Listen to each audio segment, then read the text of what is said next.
Hello, my name is Andrew Imbens, and I will be doing a teacher tutorial for Zoom. So, first of all, the Manage Participants section, and I would advise asking your students to have this open and the chat open. Manage Participants section is where your students are going to have options to raise their hand, which will appear in the side of their profile, and other things that will only appear in this section, such as saying yes, or saying no, or clapping, or asking to go slower or faster. You can lower your students' hands, lower all their hands. You can mute them all or unmute them all. You can also make them hosts or make them co-hosts. If you click on this option, I can't make anyone co-host because I'm not an administrator, but you will be able to if you are, and it'll be in this same spot. But you can transfer hosthood and reclaim it. You can also rename them or other things. The chat, if it's set to everybody, as here, everyone will be able to see what you post. If you can also choose a specific person to message them. You can send files as well. You can save the chat, so if there's something important there, otherwise it'll reset and erase itself. But you can allow participants to chat or restrict their chatting privileges, or make it so they have to post publicly and not talk to each other.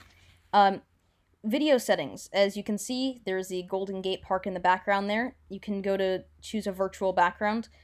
It can make it lag, and it doesn't always look perfectly. As you can see, there's flickers everywhere.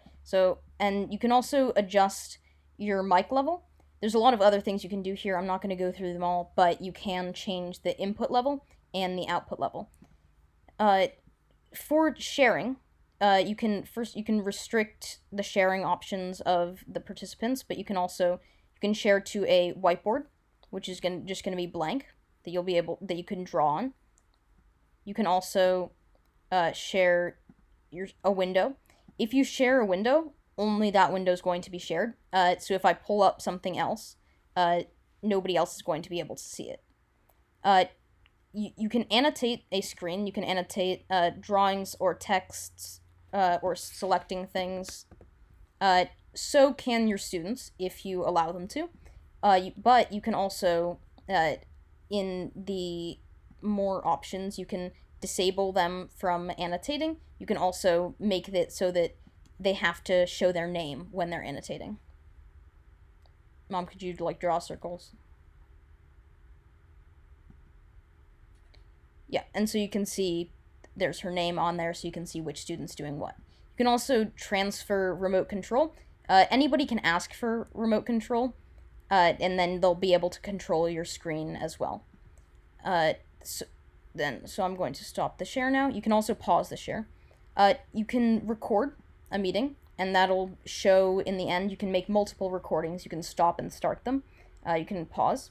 You can stop your students from recording or allow them to.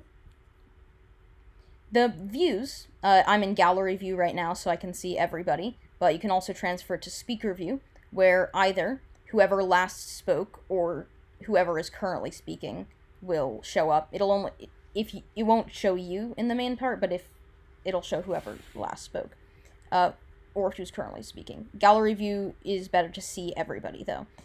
You can do things with specific students, or you can do things with everybody.